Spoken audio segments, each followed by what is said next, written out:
afternoon and welcome back to Moneycontrol's live stream. You're tuned into Closing Bell with me, Lovisha, Darad, and joining my colleague Yatin, Mota. Well, Yatin, it was a red throughout the day and the pressure for the markets continued all in all. But in the last 1 hour, we did see some recovery and eventually Sensex settled with about 664 points decline, and Nifty also slipped below that 24,650 mark. But at one point, Nifty was even below that 24,500 and it traded below its 20-day moving average. But after 2:30 p.m., we did see about 0.5% recovery from both the headline indices. Now, let's talk about sector specific, all of them into the negative lane. Nifty IT definitely one of the worst performers of the day, and IT stocks were on the back foot as Trump's new tax bill raised concerns of adding more stress to the fiscal deficit. So yes, Nifty IT stocks on a back foot, and Nifty Auto and FMCG were also one of the worst performers of the day.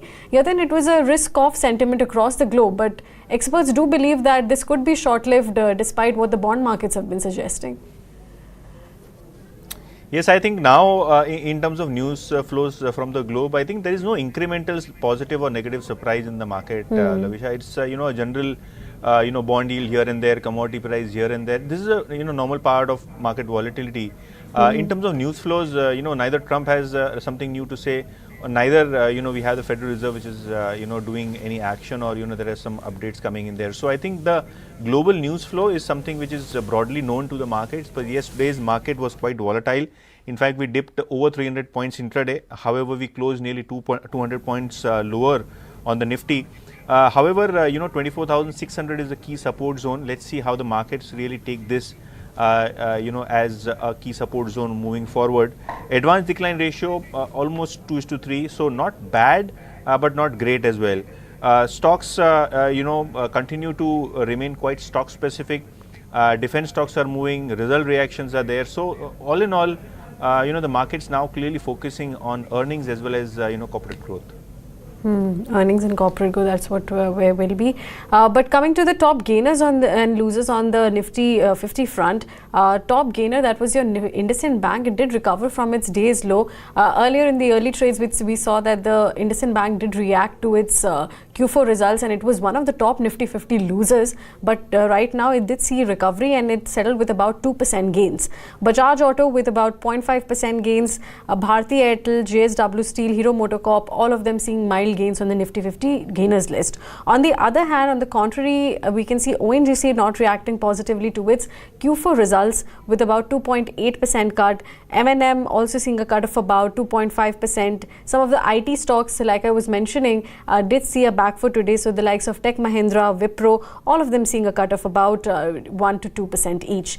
But yes, mid cap and small caps, if we look at the quite mixed trends were exhibited from that front. Small caps definitely outperforming the mid caps at this point of time, and mid caps seeing a cut of about 0.3% at this point of time.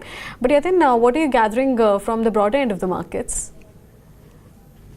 So, the broader in the markets, we have stocks like GRSC continuing to do well, on a possible order win. That stock was up 11%. Shipping Corporation of India, that stock moved 10% in trade. So, the PSU stocks are clearly moving in trade. We also have, Tata Tele Maharashtra, Fortis Healthcare, NTPC Green, and Fortis as well as NTPC Green post the numbers have seen a good amount of momentum. What was not doing well is Colgate Palmolive post weak set of numbers. Stock was down 7%. Piramal Enterprises, and this stock will be excluded from the future and options segment from next month, and that stock was down 4 percentage points. BSC also down 4%. We'll talk about this stock in detail and why the stock was down. Hyundai Motors, Dixon Technologies, ONGC, HEG, all of these stocks have reacted to earnings on the negative side. That's right. But let's break down some of the stocks in focus, like Yatin was talking about, that earnings is also going to be in focus. And IndusInd Bank, that was the stock of the hour because we did see recovery from that front. From the day's lows, it recovered nearly 3%. But the lender is staring at a credibility crisis at this point, because net loss is after, they reported a net loss after 20 years.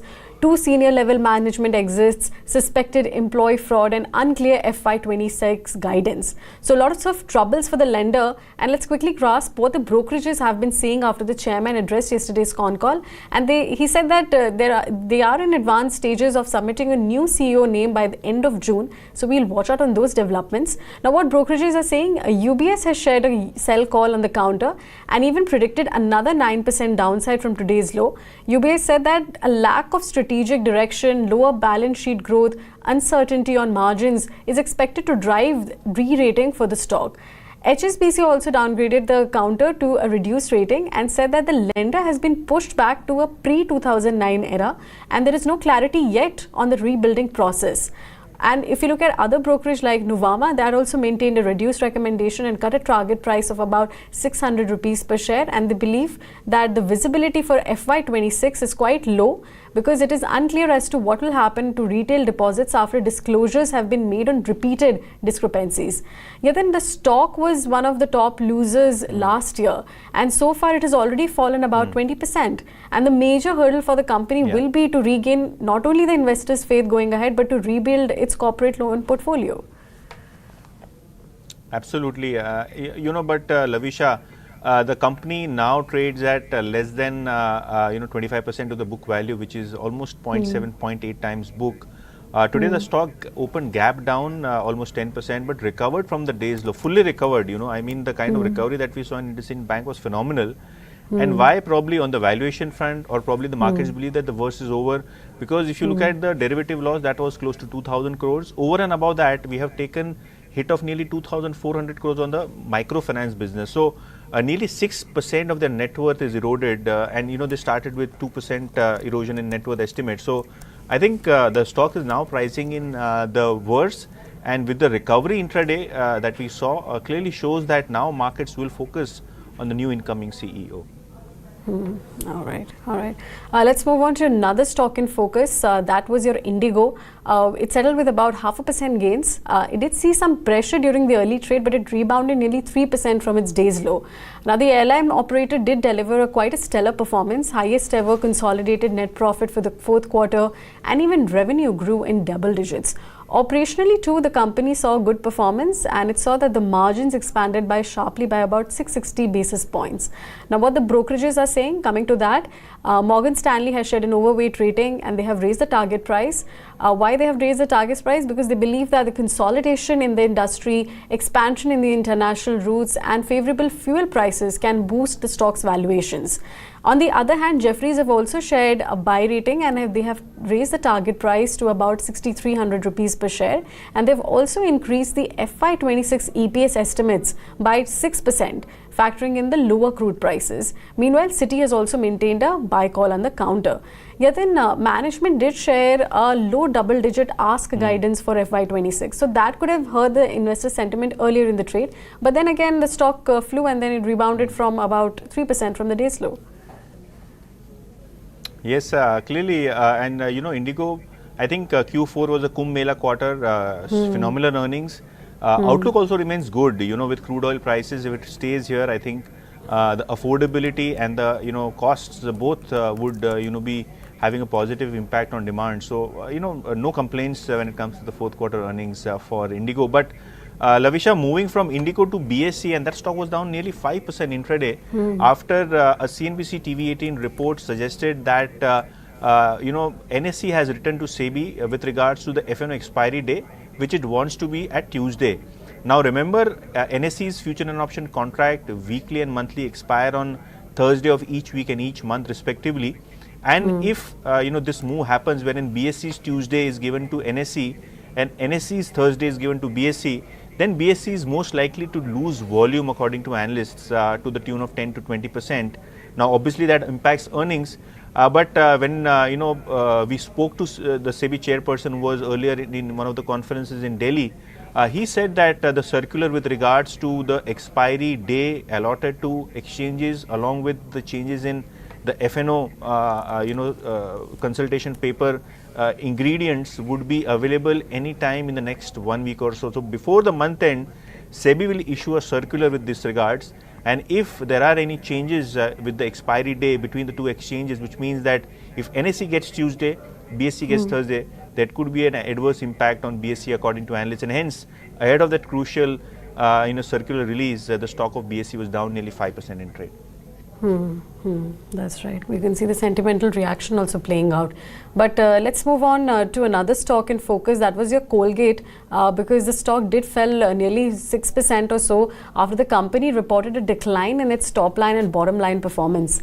Now, the management said that the soft quarter was due to the soft urban demand and the heightened competition in personal care and oral care categories. And the brokerages were also quite bearish on the counter, because we saw that Goldman Sachs have shared a sell call on the counter, and they believe that the current competitive environment in the oral care business is likely to strain the company's margin expansion strategy going ahead. On the other hand, what ICICI Securities have said, that they've made a more aggressive stance. They've shared a target price of about 1800 rupees per share, which means another 28% downside on the counter. They believe that they have been long critical of Colgate India's strategy, as they have not been investing enough for toothpaste category, and it's not aggressive enough in diversifying outside of oral care as well. They also believe that this disappointing March quarter performance is just the beginning of a very prolonged winter which is yet to come. So quite a bearish statement coming in. So Yatin, the stock did see a good amount of downside today itself, and the lack of volume recovery, pressure on core segments suggests that the margins could feel the further heat going ahead. Yes, and if you look at the management con call, and that is what I was referring to, they still believe that usage is not picking up. Urban demand for FMCG companies remains low. You can't be totally dependent on rural markets for your volume growth. So probably when it comes to Colgate, I think the results have disappointed, and one of the sharpest downtick on quarterly numbers that I've seen in Colgate in probably at least 2-3 quarters. So 7% down for that stock on expectations that volume growth is not picking up, and probably urban demand still remains low. All right, we'll watch on that. But yes, with that, we have come to an end of this edition of The Closing Bell. It's a wrap from Yatin and me, and thank you for watching.